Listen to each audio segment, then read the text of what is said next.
All right, I will start it off. Hello, everyone. I'm Deborah Weiss, Director of the Workforce Science Project at Northwestern University Center on Law, Business, and Economics. Thank you for joining us today at Navigating People Analytics Careers. I am excited to introduce our moderator, Richard Rosnow, now Chief Product Officer and co-founder of Icona Analytics and a key thought leader in people analytics.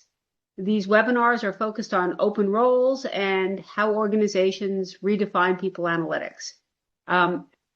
So we are fortunate to have a fantastic guest today, Wendy Hirsch of Eaton, who's been part of the TALREOS community since the very early years. Really looking forward to learning more about her work and her journey. So Richard, why don't you take it away? Thank you so much, Deb. And thank you to the Northwestern Workforce Science Project and TALREOS for hosting this webinar series. It has always been a ton of fun to hear about a lot of our close friends in the people analytics space and some of the luminaries in the space, to hear how did they get started, what their journey been like, what are they up to today, especially in changing times, as we see we're living in. I don't know if that's a blessing or a curse, but we are definitely living in changing times lately. And so it's exciting to get an update and see what's going on and hear how people are doing. And Wendy, your career has been one of my favorites to track and hear about and catch up about over the past couple of years, especially as your role has grown and shifted and changed. And we'll get into that a little bit. But it'd be great to start off with let's hear a little bit about how did you get here? Could you introduce yourself, Wendy, and we'll Sure. dig in a little bit in kind of the career history. Sure. So, hi, everybody. I'm Wendy Hirsch. I see a lot of friends in the chat, so it's nice to have some friendly people on the line. So my history has been, I'm a PhD IO psychologist by training and spent the first 14, 15 years of my career doing applied consulting. So academic, data-driven consulting through the workforce analytics team at Mercer, and did that for quite some time, and then crossed over, some would say, to the dark side, maybe not, we can talk about it, and transitioned to Johnson Controls. They had been one of my clients for a while, and decided that it was time to practice what I've been preaching and try to build up their workforce analytics and planning capability. And then after about 6 or so years, was wooed away to Eaton. So I've done both the kind of research focus, consulting, and then in-house. It's a perfect trifecta, Wendy, and it's exciting to kind of hear some of the contrasts and moments between. I think what caught my ear right away was applied consulting. Can you tell me a little bit more about that extra word in there, and what does that mean to you? Yeah, so for anybody out there who comes kind of from an academic background, a lot of push from a PhD route to go academic, and happened to come across Rick Guzzo, if you know his name. He's very well known in the IO community. Had moved over to Mercer, and they were doing consulting very much from a data-driven, so analyzing what we all think is everyday behavior was not back in the, I'm not going to say when, way back when, and analyzing, company data to understand the leading predictors of people's behavior in organizations. So I say applied research because it was very data driven, but it was consulting and lots of big, large global organizations that we provided guidance to. So it wasn't sort of the more traditional kind of management consulting as you would have expected. Yeah, I love hearing about that. As you think about starting your career in that consulting space, what are some tools or things you picked up that even kind of later in your career you've said, I learned this way back when, but it still serves me today? Are there some kind of takeaways you've had from that? Yeah, there's one in particular, which I'll share, which is the ability to tell somebody they're absolutely and completely wrong, but in the nicest way, that they don't realize that they're wrong. And it's kind of an art, right? As a consultant, you can't tell a client that they're wrong, right? So I actually say that was probably a really important skill set of knowing how to influence in a way that you show what's in it for them, has really served me well, kind of being on the other side. That's a reminder I needed today. That's a good one. And I'm sure that there's plenty of us on the call that are still working on that fine tuning that. And it can be tough when you have the data and you're looking at the data and you're deep in the data and then being able to communicate that back. Mm-hmm. I think then let's talk about that other jump then. So coming out of Mercer, what was it that attracted you away to kind of come over to the corporate side, to go in-house? and some of the shocks or surprises around that transition too. Yeah. So it was exciting, both professionally and personally. I'm sure there are lots of women on the line listening. My kids were little, and when they were really little, they didn't really care if I was traveling. But then they got to an age where they cared. And so for me, part of it was personal, which was to not be traveling quite as often. And then secondarily, it was nice to have an opportunity, like I said, to kind of practice what I had preached. So I had been doing a lot of work at the time in helping organizations staff and build up their workforce analytic and planning practice. So it was nice to be able to do it on my own, and to actually kind of put that into practice. I'd say what surprised me in the transition was I was still selling.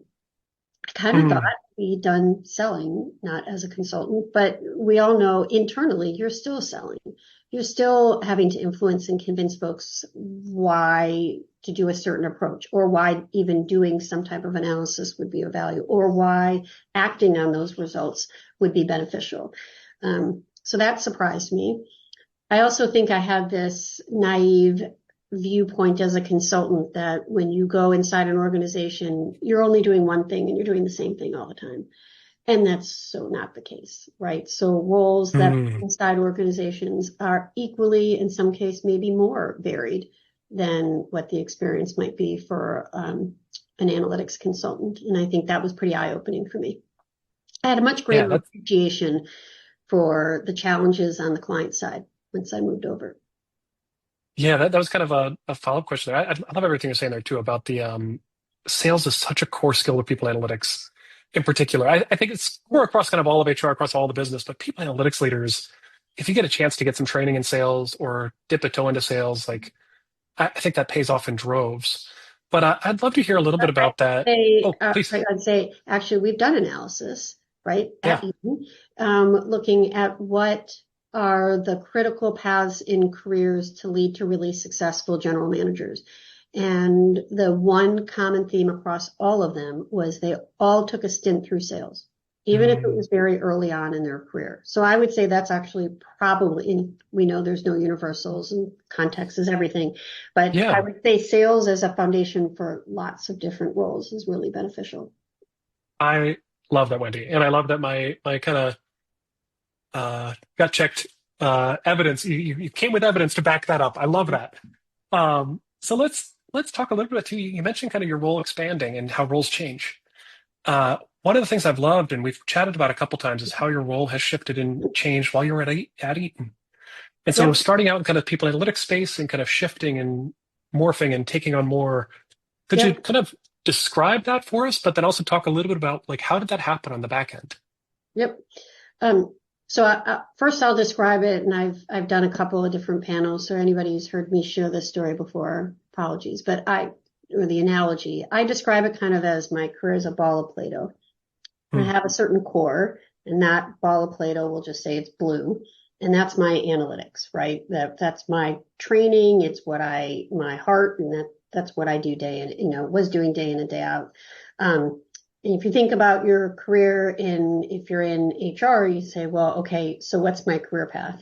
And so there were options. I could have moved over and maybe become a HR business partner, where my ball of Play-Doh would have been a totally different color and a totally different shape, probably smaller, because I had never had that experience. It's probably have to be smaller in order for it to grow. What I chose instead is the idea of picking up other little pieces of Play-Doh. They might not have been blue in color, but they kind of stuck. And then you add those pieces of Play-Doh until that ball gets larger. So technology was an easy one. We think of analytics as the data out. In some respects, the technology is the data in. So we always lament about, well, if only the data were entered this way, or if only when we set up the system, we thought about the data structure in this way. Well, kind of makes sense. So you have a greater appreciation for the data out when you have responsibility for the systems.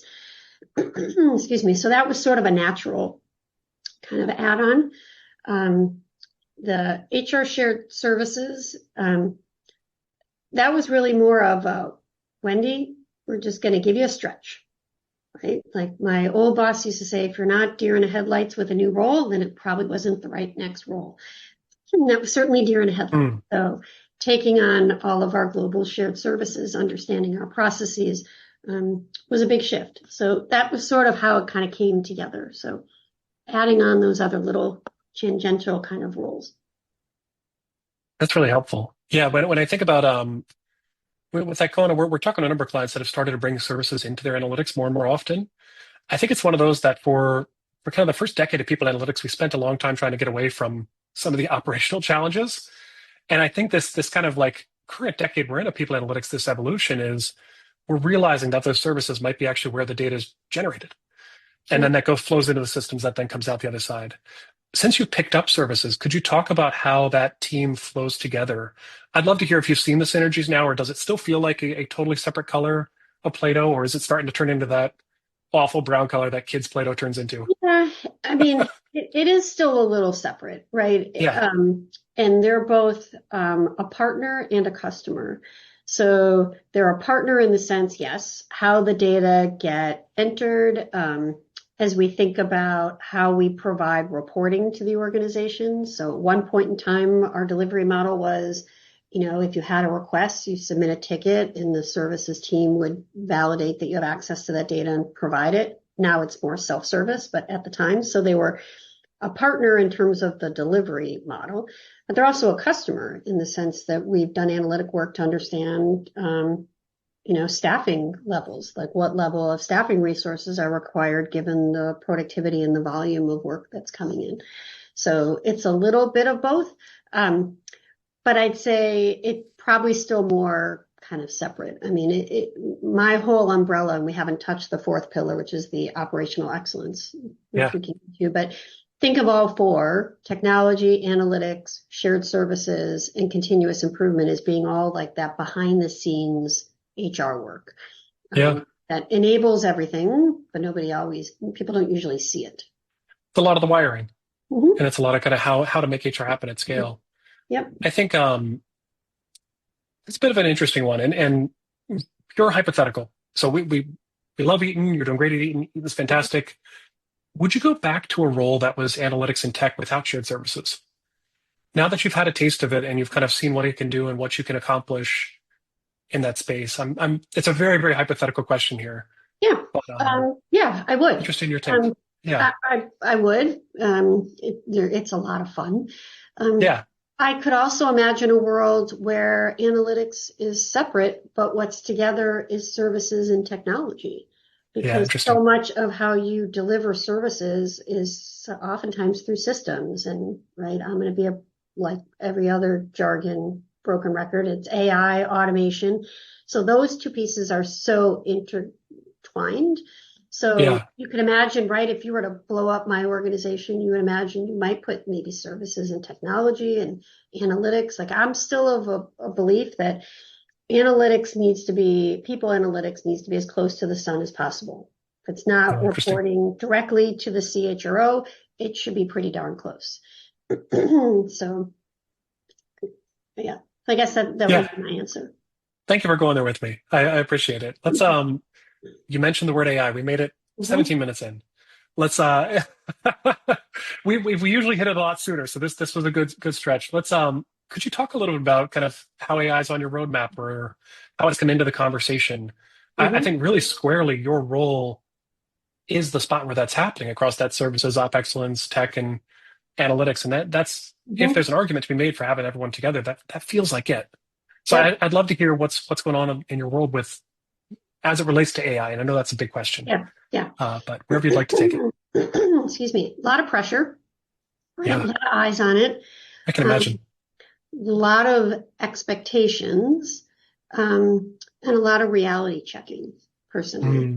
I think if you go back to like many years ago, we used to lament about the difference between people will call it all analytics when it was really reporting. What's reporting versus what's in and out, right? Kind of like that now with AI, everything's AI. It's not. Some of it is literally just automation. It's no different than, RPA work that we had years ago.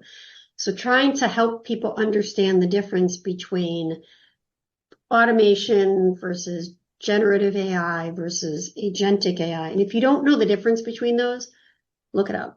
We should all know. And I will tell you, I didn't. I had to go. I sit on an AI Yeah. steering committee, and IT folks talk about all these things. I have no idea what they're talking about, and I look it up. I learn. But people talk about AI, and it's not all AI like you think of ChatGPT and Copilot. So I think there's trying to level set on expectations that you can't just turn on AI. If you don't have a standard process, right, or you don't have standard information, then putting AI on top of it doesn't work. So you have to standardize. And then in some cases you automate. And then in some cases you might have generative AI, conversational AI to help with things. And you might have agentic where you say, I have this question and it does the task for you. And they're all very different depending on the needs. So I think for me, managing expectations is a really big part of it. But yes, my team is often at the epicenter of almost all the AI decisions in HR. Yeah. I love the call out too about it's time to learn what the differences are here.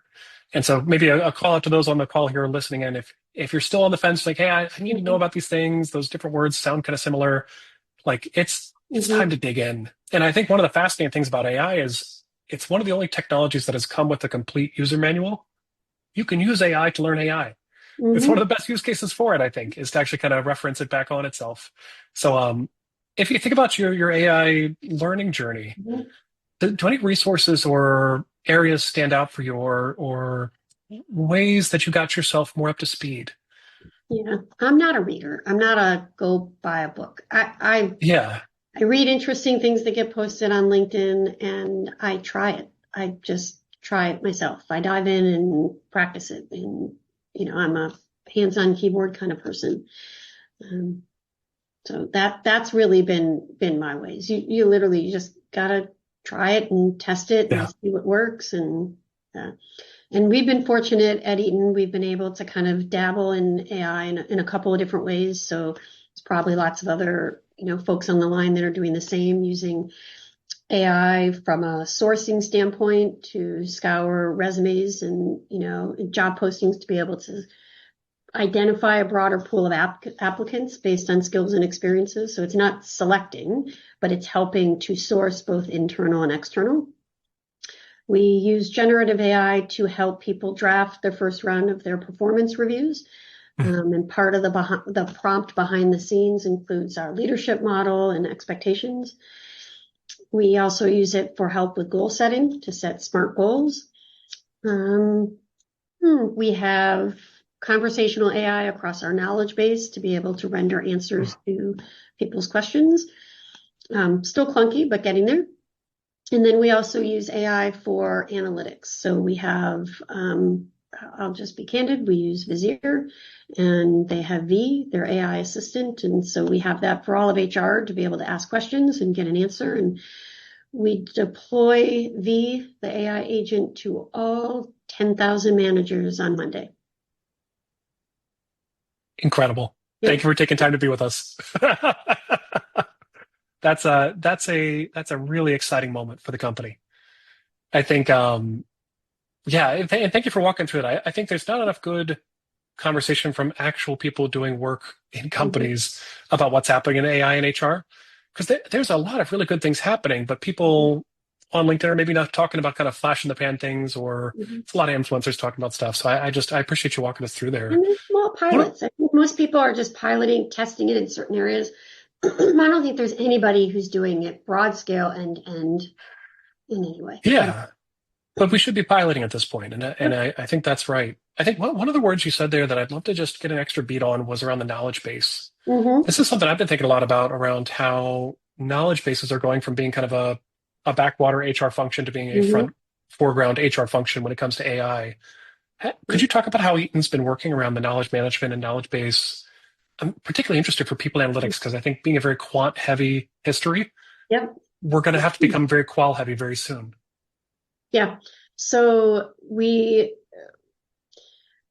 done a really good job, I would say, over the last few years to really hone in with a focus on our knowledge base. So we, had everything in SharePoint I don't know how many hundreds and hundreds of SharePoint sites.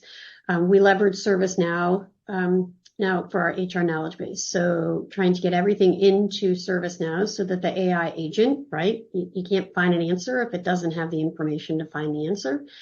And we finally, from a process standpoint, decided to leverage my services team to help with that knowledge, because you can go to the COEs and they're busy, their heads down. The last thing they want to do is know, is an article outdated and does it have to be updated, or should we sunset it? So we're now leveraging the services team to be able to help that in a lot of ways. And it's a journey. So we're continuing to evolve. In some areas, I think we're doing fantastic. And in others, we still have progress to be made. That's helpful. And thanks for sharing that. I think it's probably a little late for me to make 2026 predictions, but I think knowledge bases are going to become like the next hot thing in HR. Mm-hmm. If I were to put a BuzzFeed title on it, because it's just, as we're starting to see a lot of these pilots start, make some progress, but then hit walls again and again. The wall that I keep seeing people hit is this idea of, oh, we didn't think we needed to organize it that well. And it's just coming to terms with what we've had to do for a long time.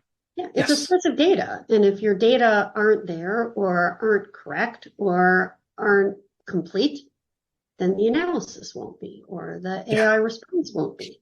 Mm-hmm. Perfectly said. So let's shift gears a little bit. I definitely want to spend some time to talk about the HR OpEx role. Before we go a little deeper into like what that role is specifically, could you paint the foundation of your team? So kind of how the team's set up today and maybe where this role came from as part of that journey. Yep. So I think I articulated already, but I have 4 pillars under me. So all of our HR technology and systems, workforce analytics and planning, the shared services, and then I have a 4th pillar, which is operational excellence, CI in HR. And that role, originally, that team was really just born out of the shared services organization, which makes sense, right? How do we continually improve our processes and the ways that we operate? So it started under that team. And we have over time seen the value of not only that work, but also broader end-to-end HR processes. So we moved some of that capability out to help look at broader end-to-end HR processes. How do we optimize? How do we eliminate waste? Where can we automate or leverage AI? And then how do we enable the rest of it? So that's really what this role focuses on. And I've described it to some as being a role that influences everything and owns nothing. You don't own the field processes. You don't own the systems. You don't own the shared services support. You don't own the decisions of what HR business partners or field HR does, but you have to influence it all. So it's a very unique kind of role in that regard. Yeah, that's exciting to hear. And I think HR teams, we've been pushed for so long to be so lean that we find it hard to hire roles that are not doers. Mm-hmm. We hire another recruiter, another L&D person, another analyst, another data scientist. But those horizontal roles that can make everybody better can be so powerful, especially when you have a lot of doers. If I can make everybody 3% better, suddenly I've improved the company in a massive way. Right. And so you can't make everybody 3% better if you haven't mapped out what the process is to identify where there's opportunity to make it better. And that's the criticality of that role. Yeah. So is this a current role that you're looking to backfill, or is this a new role that you're looking to expand and change? Could you talk us a little bit about that? A little bit of both.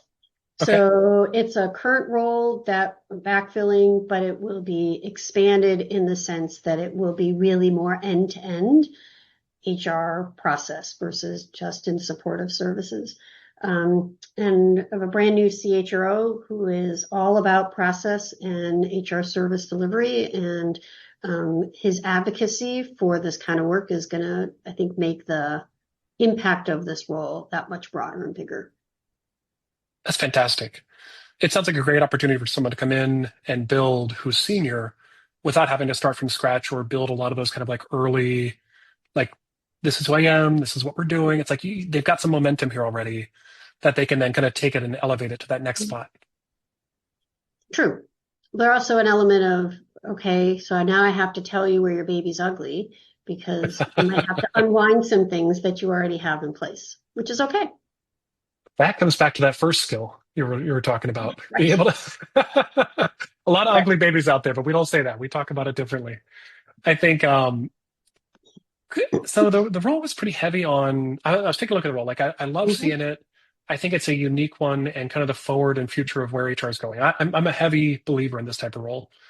I think there's also some interesting kind of crossover for people that might have people analytics skill sets or Hmm. backgrounds, especially around things like value stream or continuous improvement or Six Sigma. Could you Hmm. talk about the types of roles you're looking for, like backgrounds you're looking for someone like Hmm. this? Yeah. So, it's interesting. In full transparency, I think I'm kind of looking at two different backgrounds. You could be Yeah. somebody who's been in HR for a long time and kind of learned CI, tools, solutions, Lean Six Sigma, Green Belt, Black Belt, right, over the course of your career, or somebody who is, in fact, an OpEx CI professional who can learn HR. Hmm. Um, So the jury's still out, right? Is anybody listening? Jury's still out on that.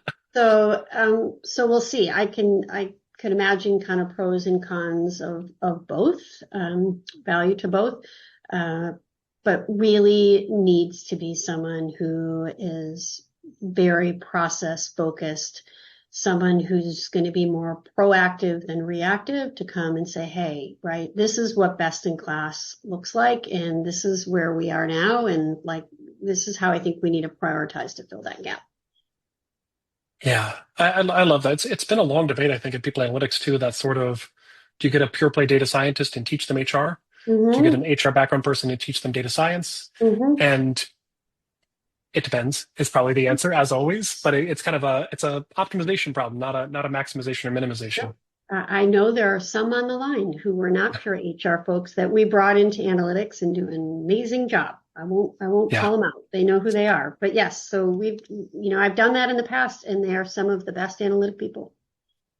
yeah. One of my favorite governance people that I worked with came over from financial data Mm-hmm. governance, and he was the happiest person because he didn't have to deal with finance anymore. Mm-hmm. HR, there's some perks to work with HR folk. We're a lot more fun and a lot more friendly, I think, than people might realize Finance, from the outside. So finance always gets to restate their numbers. In HR, you never can. that's Nobody a good lets call HR out. go back and restate headcount, but in finance, they can restate. Yeah, I'm not wrong. It's just not restated yet. That's I appreciate that. Okay, so I've got some kind of broader questions ahead that I'd Mm-hmm. like to get into. But for folk on the line, we've got about 10 more minutes of the recorded session, then we'll be switching over to Q&A. So start thinking about some questions for Wendy. I know there's some good ones out there still. But when we get to that point, we'll close out this one and switch over because that's only if you're attending in person. So if you're seeing this later on YouTube, come by in person next time. You get the off the record Q&A afterwards. So I appreciate y'all. So start thinking about those questions. Um, let's go a little bit broader. So I'd love to hear some advice you'd pass on to heads of people analytics. Because I Mm-hmm. think there's a career growth that people want to be able to say, hey, I think I can do tech. I think I can do OpEx. I think I can do shared services. I want to grow past my people Mm-hmm. analytics only space. What advice would you pass on to them as they're looking to kind of grow and develop their careers into that area? Look for those other little balls of Play-Doh, right? Yeah. Look for the things that find interesting and see how you can lean in. Some of the best advice I ever got at one point was a past boss who said to me, Wendy, I want your development goal to be, I want you to contribute in conversations and meetings, but about nothing related to data or analytics, Hmm. right? And made me very cognizant of how often when I was leaning in on meetings that it was in my space, in my comfort zone, versus just challenging people's thinking on something that maybe I knew nothing about. So that I think is the first step, is to challenge yourself, and then you have to broaden your brand. So when you start to raise questions that are outside of data and analytics, you start to broaden your brand. You want to be known more than just that. Like, oh, all right, I'm going to go ask Richard. We have a data question. I'll ask Richard. You want to be like, I can't solve this. Like, I'm going to ask Richard. He's got a really good way of thinking. Let me go to Richard. So how we expand our brand, I think, is sort of that first piece.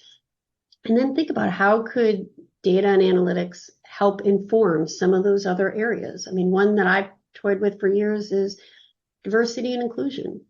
Might that be a space that would interest me? There is a lot of data and analytics as an underpinning to that, whether it's how you report, how you do pay transparency, how you, whole host of things.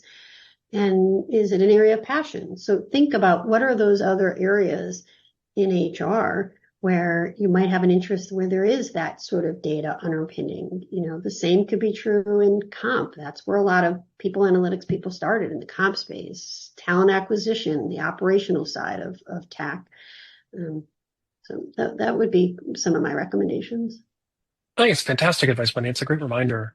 At the end of the day, we're business executives who are delivering through the lens of people analytics, but we're business executives first and we're HR executives first. And I think a reminder of that to kind of get to that next level. And it's a little counterintuitive, I think, because early career, there's a lot of advice to go deep and specialize and pick a lane and go figure it out. But then you've got to at some point say, hey, no, remember what we're here to do. And it's not to build a perfect people analytics teams a lot of the time. It's to deliver value to the business and deliver value to your mission. And so I think that's spectacular advice. I'll share kind of two examples. I once had a boss who pinged me and she's like, can you do this? Go up to the executive floor and I pour out a meeting. And I'm like, I'm happy to do it, but why are you asking me? So she's like, you just get stuff done. Like, you want to be that person. And it wasn't, she didn't use the word stuff, but you just get stuff. So that'd be one. And number two, my mantra has always been be visible, add value. And what that looks like could be very different. Be visible, right? Asking those good questions, being around, and add value. And the value you bring might have absolutely nothing to do with data and analysis, right? It might be as simple as you were invited to a meeting, and when the meeting was done, you recapped the AI notes and sent it out. That's adding value, right? So in any way that you can help contribute. So if you always have that mantra in mind, it's helpful. Be visible, add value. Perfect advice. And my next question was going to be for someone early in their career, what advice would you pass on? We've hit on a couple points there, so maybe I'll tweak it a little bit. What I'll say is, I think the pipeline into people analytics may be changing, and the roles that are entry level in people analytics might be a little bit different today. Could you talk a little bit about if somebody was trying to break into or wanted to come into people analytics, what's a little bit different today than maybe 5-10 years ago when people analytics was maybe kind of more on the start? I just love your reflections on that as someone who's been in the space. I mean, definitely knowing how to leverage AI is going to be important because you should be able to do things faster, easier. I mean, look, years ago, we could have a people analytics role and as part of the interview, give them like a data set and say, go analyze it and show me what you did. If I did that now, that would look totally different on what I would expect from someone, right? Like the ability to do a pivot table and blah, blah, blah, like, right? Like you should be able to have AI do all of that. So being up to speed on that would be kind of number one. The other piece is advice I would give anybody who's kind of starting out early career, which is never do just what you're asked. Do what you're asked and then a little bit more. So if somebody says, okay, can you look at this, can you go and put this data in this format? And don't just do that and say, here it is. Say, all right, I did that, but just so you know, I noticed these three kind of observations in the data kind of raise these questions. Always take it a little bit further. I had somebody ask me, Wendy, what's your view of the difference between a solid performer and an exceptional performer? And that's it. That's the difference. Somebody who doesn't just do what's asked, but does a little bit more. And I think entry roles into people analytics, because it's changing so dramatically, you have to do that. That to me is kind of table stakes. Fantastic advice. So here's a fun one. One of my favorite parts about running this series is I get to have my friends on that I've known for a long time and force them to brag. So I would like to hear something your team has done recently that you're very proud of. And it could be each of the verticals, could be one of the verticals, but what's something you're proud of for your team that you can share publicly? And I can ask it again after we go off the Q&A too, if you'd like. Yeah, no, I'll share two if that's okay. Please. One I already alluded to, so I'll share again, which is our broad and really high adoption of our we call our talent intelligence platform, which is our data and analytics, and the use of we have exceptionally high adoption among HR and self-service, and we're seeing for managers of people that have like 15 or more direct reports, if they come into the solution, 80% of them are coming back. So we're seeing it really change the way we use data as part of our operations review. You pull up the solution it's just a given. And so I'm really proud of the team. I think it's one of the largest deployments to managers of people. And we have 1,600 HR people and 10,000 managers. It's huge. And it's changing behavior. So that would be one. The other would be really intense focus on labor market analytics would be the other.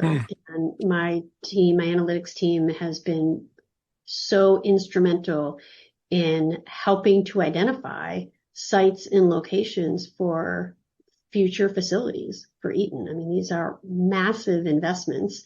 And instead of historically where it's done based on real estate taxes and incentives and this and that, labor market is one of the contributing factors into those decisions. And my analytics team is sitting at the table with the executives that are making those decisions. And so that is really gratifying to see, when decisions are being driven by work that your team does. It's fantastic. And I love both of those because it's a direct connection to how the business operates and how the business is able to leverage data, make decisions, support things. There's some really wonderful things teams are doing internal to HR and internal people analytics, but when you can get that connection to that end point, that's definitely something to be proud of. Yeah. As you think about the OpEx team, is there a recent win or maybe a future win that comes to mind that's on the horizon? Just as we're continuing to sell that job posting a little bit. Just thinking about that too. Yeah, I have a number of them, but I'll take one. We, in the last few years, completely changed the way we do hiring. So we have a new applicant tracking system, leveraging AI and whatnot, and that required looking at what is the entire process for how we hire, what are the roles of who does what as part of that process. And we completely changed it. And if it wasn't for that OpEx team that helped, to help us map it out, we wouldn't be. Now, we still have places where we can continue to improve, especially with, greater technology solutions. But that was a massive shift. And we are in 150 countries around the world. And the way we do things is very different in many of those countries. So the places where we were able to globalize and standardize, and a lot of that came from that OpEx team. Incredibly powerful and a great selling point for the role too, and where that team's going.